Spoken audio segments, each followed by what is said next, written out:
본 방송에서 제공하는 투자 정보는 투자 판단에 대한 조언입니다. 방송에서 제공하는 주식의 가치, 가격 상승 및 가격 하락에 대해서는 방송사에서 보장하지 않습니다.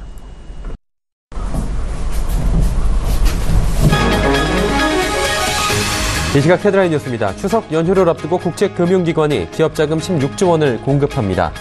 전통시장 영생상인들에게는 1인 기준 1,000만 원의 소액대출도 지원이 됩니다. 금융위원회는 김용범 부위원장 주재로 회의를 열어 이 같은 내용의 추석 연휴 금융 분야 민생 지원 방안을 마련했습니다. 지원 방안에는 산업은행과 기업은행 등 국책은행을 통해 자금 사정이 좋지 않은 중소기업에 추석 특별자금 11조 2천억 원을 공급하는 내용이 담겼습니다.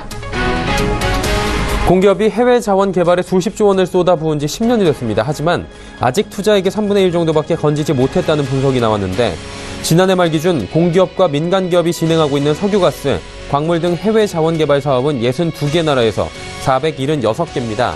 특히 한국석유공사, 한국가스공사 등 공기업은 388억 5천만 달러를 투자했지만 37%에 불과한 142억 달러만 회수한 것으로 나타났습니다. 이번 추석 연휴에는 최장 열흘에 달합니다. 먼저 오는 30일부터 다음 달 9일 사이에 돌아오는 대출 만기는 10월 10일로 자동 연장이 됩니다. 이날 돈을 갚더라도 연체이자 없이 정상 상환으로 처리됩니다. 연휴 직전인 오는 29일 중도 상환 수수료 부담 없이 미리 갚을 수도 있습니다. 추석 연휴 기간에 만기가 돌아오는 예금과 적금 역시 다음 달 10일 찾을 수 있게 됩니다. 파리바게뜨 본사가 협력사를 통해 제빵사들을 불법 파견했다고 고용노동부가 결론을 내린 가운데 해당 협력업체들이 오늘 오후 긴급 회의를 열고 입장문을 발표합니다. 파리바게뜨 협력도급업체 11곳 가운데 제빵기사를 운용하는 8개 회사는 조금 전인 오후 2시 회의를 열고 고용부의 근로감독 결과를 비롯해 협력사에 불거진 각종 의혹에 대한 대처 방안을 논의할 예정이라고 밝힌 바 있습니다. 시청자 여러분 안녕하십니까. 오늘장 내일장 일부 문을 열도록 하겠습니다. 서정덕입니다. 한 주를 시작하는 월요일입니다. 그런데 이번 한 주는 조금은 다른 느낌이 드실 수가 있을 겁니다. 이번 주 금요일이면 민족 대명절인 추석이 시작이 되는데 유례 없는 긴 역대 최고의 휴가 기간이 될 것이다, 연휴 기간이 될 것이다 라는 이야기가 나오고 있는데요. 그도 그럴 것이 이번 주 금요일부터 시작해서 다음 주 한 주간 그리고 그 다음 주 월요일까지 휴일이 예정이 돼 있기 때문에 장도 그만큼 쉬는 날이 많아집니다. 그러다 보니까 긴 추석 연휴를 앞두고 유동성 확보를 위해서 자금을 좀 순환하시는 분들도 많이 계신 것 같고요. 북핵 리스크가 주말에도 불거졌습니다. 사실 이렇다 할 미사일 발사가 포착이 된 것은 아니지만 B-1B가 역사상 최북단까지 지금 DNG 지역까지 날았다, 상공까지 그리고 F-15C까지 날았다는 얘기들이 나오고 있고요. 한마디로 통화 정책도 지금 어려운 상황입니다. 종잡기가 어려운 한 주가 될 것인데 그러다 보니 양시장 지금도 답답합니다. 시장 보고 있기 답답하다 하시는 분들도 많이 계신 것 같은데 일단 코스피는 2380선 무너진 상태로 특히나 거래소 쪽에서 기관 매도가 좀 많이 나오고 있는 상황입니다. 지수 하락에 따라서 증권주 그리고 차익 실현 매물 나오는 금융주 위주로 빠지고 있고요. 미국 규제에 대한 이야기가 나온 악재가 터진 태양광 관련주들 오늘 낙폭이 굉장히 큽니다. 그나마 가던 종목인 전기전자 업종만 지금 선방을 하고 있고요. 삼성전자와 SK하이닉스가 버텨주기 때문에 거래소 시장이 조금 버티는 듯한 느낌이 들지 이 두 종목을 제외하고 다른 종목들만 보자면 낙폭이 꽤 있는 상황입니다. 추석을 앞두고 투심 그리고 투자 방향성 잡기 어려울 것 같습니다. 오늘장 내일장에서 함께 보시면 될 것 같습니다. 자, 본 방송에서 제공해드리는 정보는 투자 판단에 대한 조언일 뿐입니다. 해당 주식의 가치, 수익률 보장해드리지 않는다는 점 참고해 주시길 바랍니다. 코스피 지수 얼마나 지금 낙폭이 있는지 바로 확인하도록 하죠. 코스피 지수 2378포인트입니다. 2380선 지금 무너져 있는 상황이고요. 기관 매도에 발목 잡혀 있습니다. 0.45% 빠지고 있고요. 낙폭이 지수상으로 보면 엄청나진 않은데 면면을 두고 보면 전기전자 업종을 제외하고 모두 다 좀 어려운 상황이다라고 보시면 될 것 같습니다. 일중 흐름 체크해 보도록 하죠. 일중 흐름 보시다시피 장 초반보다 많이 빠져내려옵니다. 2390포인트부터 2375포인트까지 쭉 빠졌고요. 현재도 저점 부근에서 반등 안 나오고 있는 상황입니다. 수급 주체 확인해 보도록 하죠. 기관 매도라고 말씀드렸는데 외국인도 팔지만 외국인은 소폭입니다. 129억 원. 하지만 기관이 798억 원이나 팔고 있습니다. 기관 가운데에서는 금융투자만이 197억 원 사고요. 나머지 주체 모두 파네요. 개인이 오늘 하락장에서 다시 737억 원 정도 사들이고 있는 상황입니다. 자, 시가총액 상위 종목들 만나보도록 하죠. 삼성전자, SK하이닉스 올라갔는데 SK하이닉스가 연일 지금 전고점 계속 뚫고 올라갑니다. 2.89%까지 올라갔고요. 삼성전자도 270만 원까지 이제 얼마 남지 않았습니다. 포스코가 오늘 상승하고 현대차 같은 경우엔 중국발 악재가 또 터지면서 소폭 하락하는 모습입니다.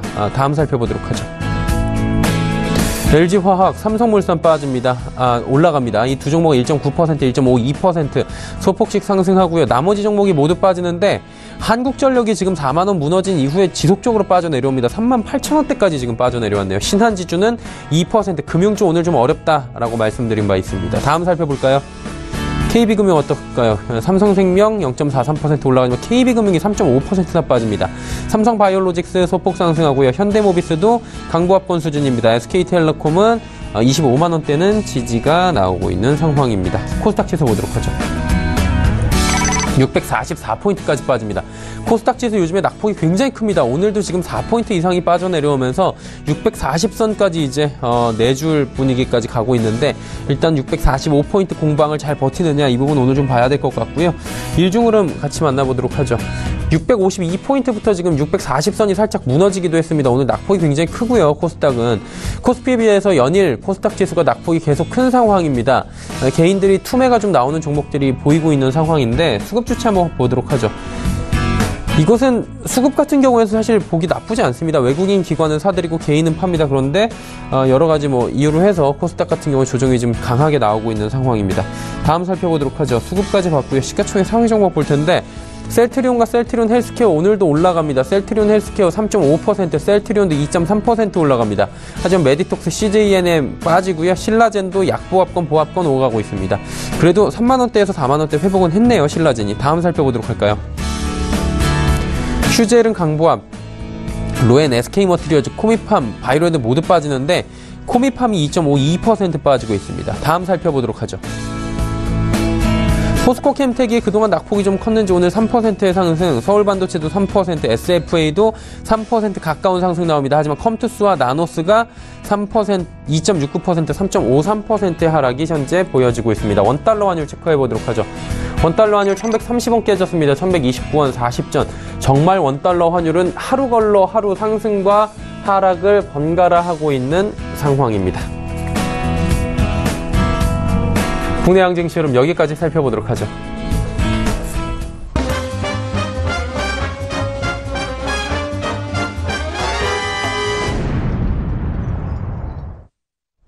오늘장 이슈 체크해보도록 하겠습니다. 메리시증권증권 여의도금융센터 김민수 부장입니다. 부장님 안녕하십니까? 네, 안녕하십니까? 네. 이게 추석 연휴를 앞둬서 그런 건지 대북 리스크가 계속 나와서 그런 건지 아니면은 통화 정책에 대한 방향성 잡기가 어려운 건지 복합적으로 좀 많이 어려운 것 같은데 그리고 추석부터 여쭤보도록 하겠습니다. 추석 연휴까지 지금 며칠 안 남았는데 저희가 체크 포인트들이 좀 있을 것 같아요. 네, 며칠이 아니고 일주일이 남았네요. 예, 그렇네요. 어제 시작해서 이제 추석 연휴와 관련돼서 보통 이 정도쯤 되면은 이제 직원들끼리 모여서 연휴에 어디 가니 그리고 자금은 두둑하니 이런 얘기를 하면서 뭔가 좀 덕담도 많이 하고 약간 좀 들뜰 분위기인데 시장은 전혀 반대로 가고 있는 분위기가 아닌가 생각되고 있는데요. 그런 관점 쪽에서 여러 가지 흐름을 점검을 해본다고 한다면 아무래도 좀 떨쳐버릴래야 떨쳐버릴 수 없는 부분이 이 첫 번째로 미국 긴축과 관련된 얘기가 아닌가 싶습니다. 특히 미국이 이제 연말에 금리 인상을 한 번 더 할 가능성이 높고 거기다가 10월 달부터 연준의 자산 매각이 이제 시작이 된다라는 관점이라고 한다면 일단 미국은 그런 충격이 없다고 하더라도 신흥국 입장 쪽에서는 당연히 자금 유출에 대한 부담이 나올 수밖에 없고요. 그러다 보니까 외국인들이 지금과 같은 관망적인 흐름을 보인다라고 이해하시는 게 제일 빠르지 않을까 생각되고 있고 두 번째로는 이제 지정학적 리스크 관련돼서는 솔직히 더 말씀드릴 부분은 저는 없다고 생각됩니다. 왜냐하면 워낙 이슈를 많이 다루고 있는 부분이고 특히 북한과 미국의 말잔치 쪽에서 보통 이제 아무 말 대잔치라고 그러죠. 이런 관점 쪽에서 지금 어떻게 변할지도 모르는 불안한 심리가 시장에 반영되는 과정이라고 봐야 될 것 같은데 일단 누구도 다 원치 않는 결과를 택하지는 않을 것이다라는 생각은 들고 있지만은 그와 관련된 불안감이 시장에 반영된다라고 봐야 될 것 같고요. 그 밖에 또 이제 유럽 정치적인 이벤트가 꼽혔었는데 일단 독일 총선은 끝났습니다. 그래서 메르켈 총리가 4선 연임에 확정이 된 것 같고요. 근데 또 하나 10월 1일 날 스페인 카탈루냐의 지방의 독립투표가 또 남아있는 상황들인데 이와 관련해서 시장에 또 충격을 줄지를 또 지켜보고 있는 상황이고요. 또 하나 이제 태양광 관련된 쪽에서 오늘 아침에 시장에서도 보셨듯이 미국의 보호무역주의에 대한 부활의 우려감, 특히 정확하게는 중국의 업체에 태클을 거는 분위기인데 국내 업체들이 좀 더 영향을 같이 끌고 간다는 쪽에서 아무래도 불확실성이 좀 커졌다고 봐야 될 것 같고요. 거기다 이제 마지막으로 이제 긴 연휴에 대한 리스크, 즉 연휴와 관련돼서는 일단 쉬어야 되는데 마음 편히 못 쉰다라는 관점이죠. 특히 너무 길다 보니까 그 사이에 어떤 변화가 들어왔을 때 몸은 쉬고 있는데 마음은 주식에 가 있어서 안절부절 못하게 되면 어떡하나 라는 어떤 그런 불안감들이 지금 시장에 반영돼 있다는 관점으로 봤었을 때 이런 흐름들을 좀 더 생각해 보게 되면 아무래도 불확실성은 이번 주 중반까지는 적어도 연결될 가능성이 높다는 쪽으로 그렇게 봐야 될 것 같고요. 게다가 이제 최근에 코스닥 시장의 낙폭이 좀 큽니다. 이 부분은 최근에 나온 기사를 보게 되면은 신용융자 관련돼서 단기적으로 어떤 이제 사상 최대 쪽으로 나오고 있는 분위기인데 그러다 보니까 최근 들어서 움직였던 4차 산업혁명 관련된 종목들의 움직임이 아무래도 이쪽으로 많이 몰리면서 특히 어떤 성장성에 대한 흐름보다 이런 약간 투기적인 신용융자까지 가세가 돼서 움직였던 부분들도 있구나라는 관점 쪽에서 최근에 나오는 조정권도 이런 흐름들로 파악하는 게 중요하지 않을까 생각되고 있고요.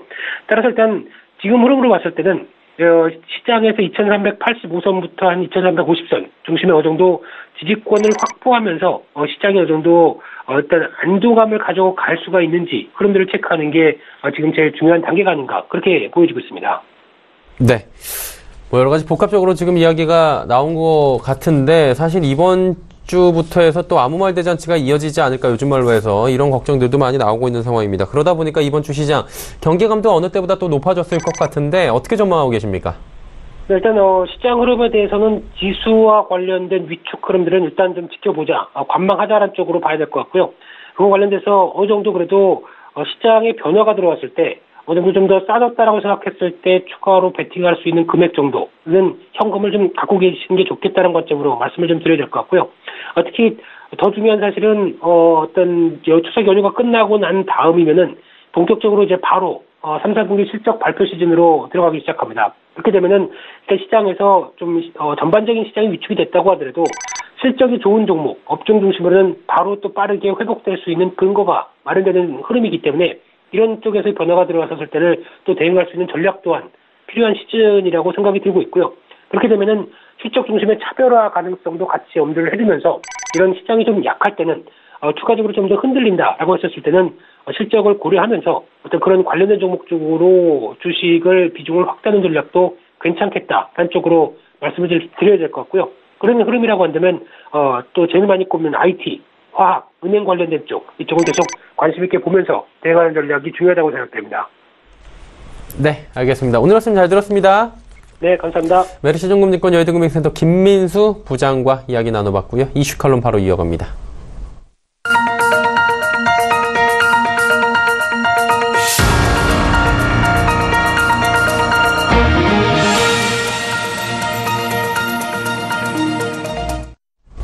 자, 이슈 칼럼 시간 이어가 보도록 하겠습니다. 미중산업경제연구소 조용찬 소장과 함께합니다. 소장님 나와 계십니까?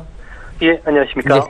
지난주에 저희가 헤드라인 뉴스로도 전해드린 바 있고요. 많이 보도가 됐던 내용인데 이거부터 하나 짚고 가도록 하겠습니다. S&P에서 중국 신용 등급 강등했고 홍콩도 그랬던 걸로 알고 있는데 중국 같은 경우에는 금융 건전성 강화 노력을 지금 많이 이뤄왔고 자구책을 가지고 열심히 노력했다라고 하는데 그 과정에서 이런 결정이 나오다 보니까 굉장히 또 불쾌해하는 모습도 지금 보이는 것 같더라고요.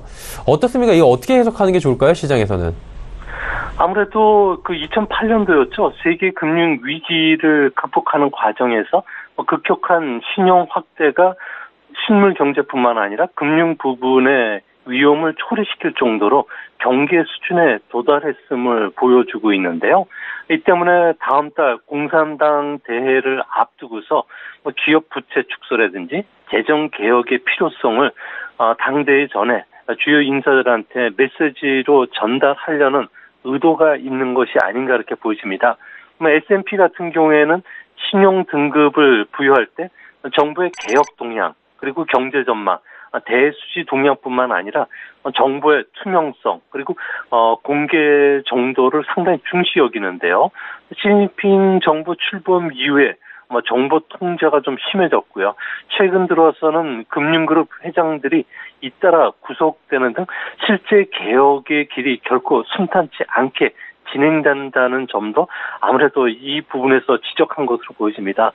중국 같은 경우에는 국유기업의 부채 비율은 상당히 좀 줄어드는 그런 모습을 보여주고 있는데요. 하지만 전체 채무는 GDP 대비해서 257%나 급등을 했습니다. OECD 국가 중에서도 굉장히 좀 높은 수준까지 올라갔는데요. 아무래도 민간 부분의 부채가 최근 들어서 빠르게 늘고 있기 때문에 그렇습니다. 이제 앞으로 이런 그 금융 부분의 레버리지를 축소하기 위해서 부동산과 관련된 규제를 강화시킬 수밖에 없고요. 또 이런 과도한 규제들이 나올 경우에는 신용 불안 문제가 커질 수밖에 없기 때문에 앞으로 중국의 성장률 하락에도 적지 않은 영향을 끼친다는 점에서 우리나라 대중국과 관련된 수출주들을 중심으로 해서는 아무래도 악재가 끼지 않을까 생각이 듭니다. 자, 중국 여쭤본 김에 이슈 하나 더 여쭤보도록 하겠습니다. 중국에서 지금 내연기관 차들을 지금 점차 없애겠다 뭐 이런 얘기들이 지금 나오고 있는데 휘발유 디젤을 지금 생산 판매를 중단하겠다 이런 일정표까지 만들었다는 얘기가 나오고 있어요. 업계 파장이 크고 특히나 휘발유가 현대 기아차는 주력 아니겠습니까? 굉장히 타격이 좀 있을 것 같은데 어떻게 예측하십니까?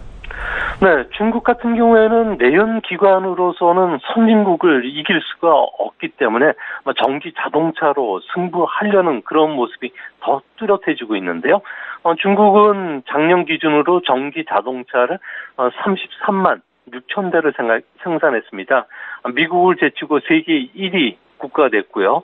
OEM 부분을 포함해서 세계 전기 자동차의 40%를 중국이 생산하고 있기 때문에 중국 정부 의도는 아무래도 테슬라를 제치고 국제 표준을 중국 기업이 확보하려는 의도가 있어 보입니다.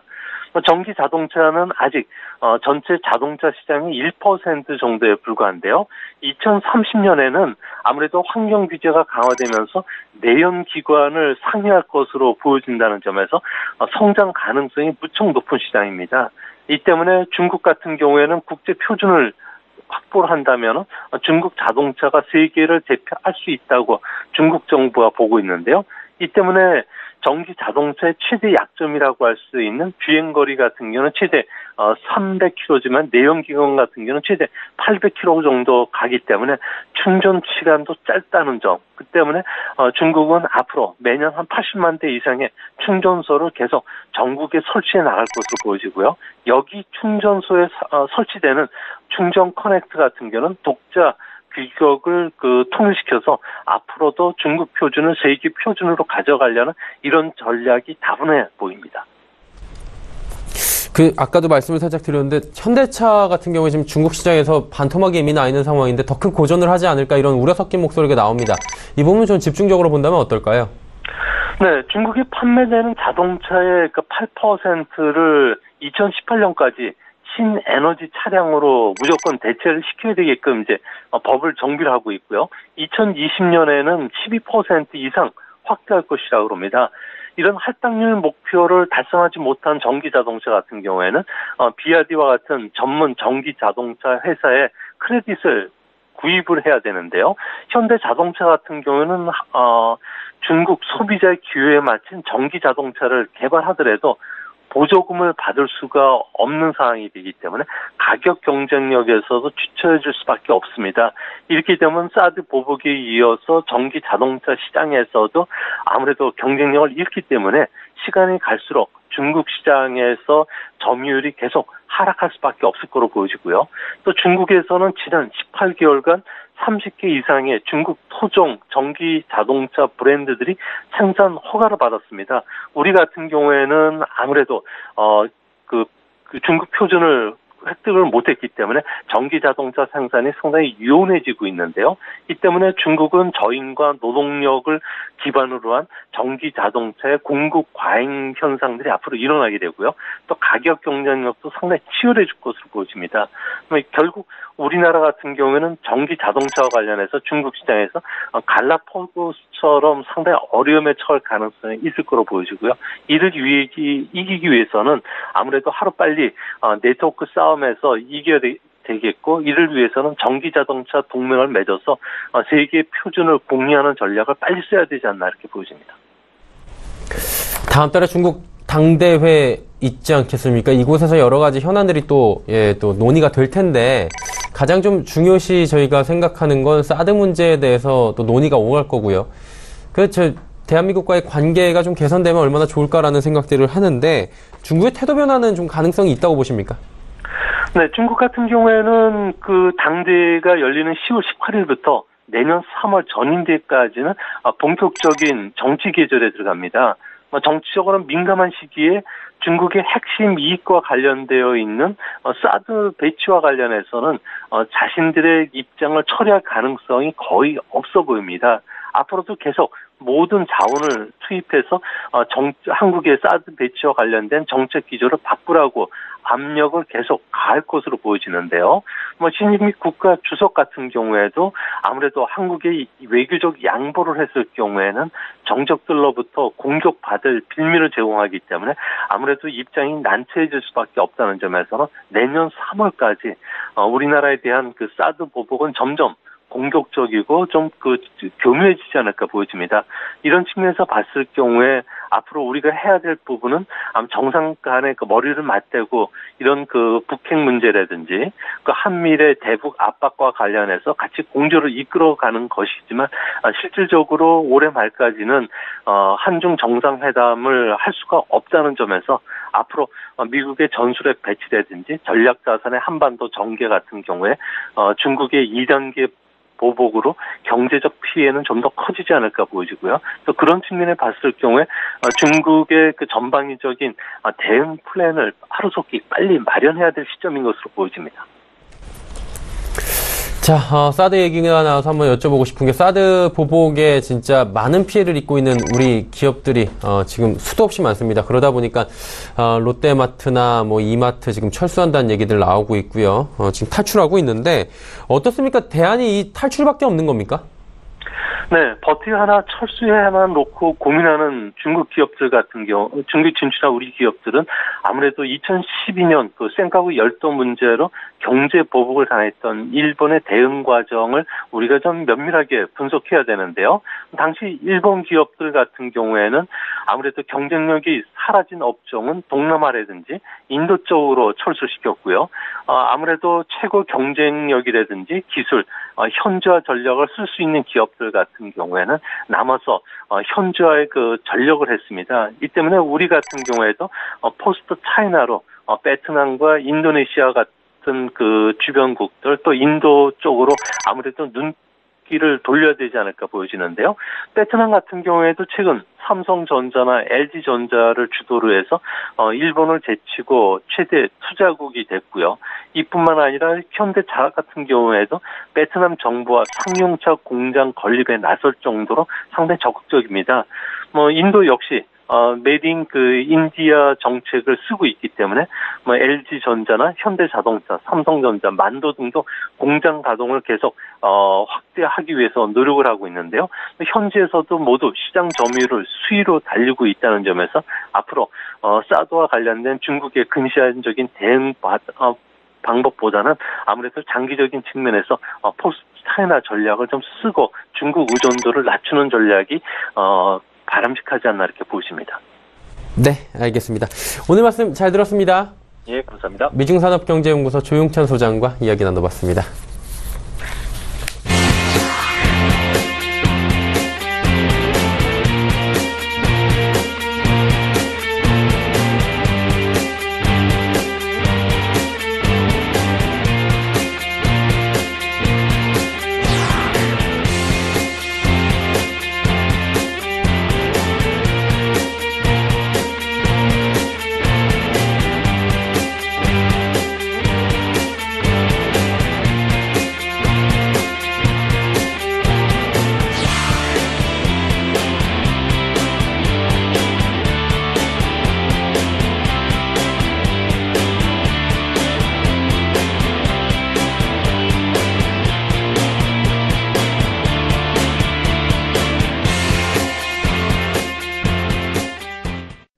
오늘 정내일장 1부 함께 하셨고요. 잠시 뒤 2부 예고해드리도록 하겠습니다. 많은 종목 다뤄보는 시간이죠. 라이브 매매타임 준비가 돼 있고요. 여러분이 궁금해하시는 종목들 100원의 정보 이용료 추가되는 샵 0082번을 통해서 종목 상담 남겨주시면 됩니다.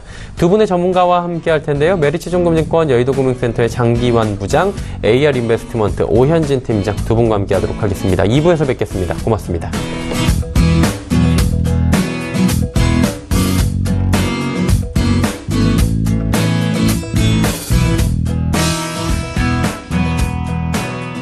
본 방송에서 제공하는 투자 정보는 투자 판단에 대한 조언입니다. 방송에서 제공하는 주식의 가치, 가격 상승 및 가격 하락에 대해서는 방송사에서 보장하지 않습니다.